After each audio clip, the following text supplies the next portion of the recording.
ശാരദ കുറച്ചുകൂടി ചോറിടാൻ. പോയ സ്ഥലത്ത് ഇതൊന്നും കിട്ടില്ലായിരുന്നോ? ഇത്രയും ദിവസം പട്ടിണി കിടക്കായിരുന്നോ എന്നാ ചോദിച്ചത്. എവിടെയൊക്കെ പോയാലും നീ ഉണ്ടാക്കുന്ന ഭക്ഷണത്തിന്റെ രുചി കാശ് കൊടുത്താൽ കിട്ടില്ല. നീ ആ പുളിശ്ശേരി കുറച്ചും കൊണ്ട് ഒഴിച്ചേ.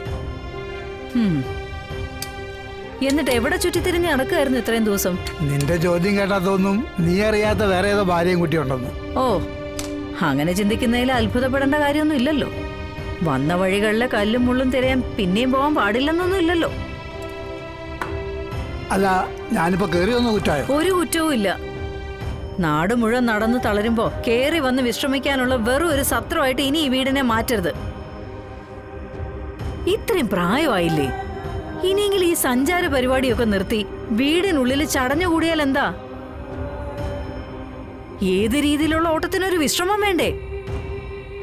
അങ്ങനെ ജീവിച്ച് മരിച്ചിട്ട് എന്താ ശാരദ കാര്യം? ഓ, ഞാൻ നടന്ന വഴികൾ ശുദ്ധമാണെന്നല്ല ഞാൻ പറഞ്ഞത്. പക്ഷേ ഞാനിപ്പോൾ പോയത് ചില കാര്യങ്ങൾക്കൊക്കെ ഉത്തരം കണ്ടെത്താൻ തന്നെയാണ്. അതിനു വേണ്ടിയുള്ള യാത്രയിലായിരുന്നു എന്ന് കരുതിയാൽ മതി. അപ്പൊ അറിഞ്ഞുകൊണ്ട് പാപനാശിനിയിൽ മുങ്ങിക്കുളിക്കാൻ പോയതല്ലേ?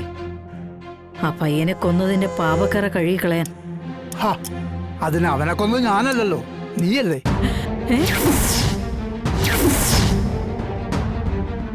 നിന്റെ തള്ളലല്ലേ അവൻ തലയടിച്ചു വീണ് ചത്തത്?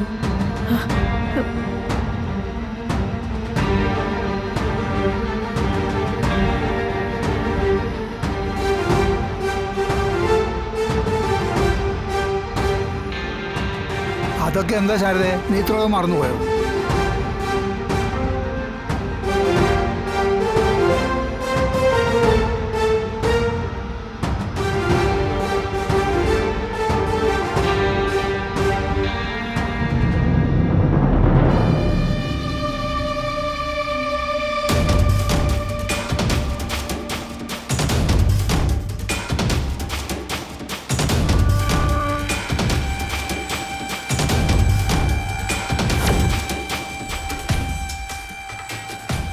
അല്ല, ഇതൊന്നും നിൽപ്പ പേടിച്ചു പോയോ? നിന്റെ ഒറ്റയ്ക്ക് നിന്നുള്ള തിളയ്ക്കൽ കണ്ടപ്പം ഒരല്പം കനൽ വാരിയിട്ട് നോക്കിയതാ. കൂടുതൽ എരിഞ്ഞു കത്തുമ്പോന്നൊരു പരീക്ഷണം.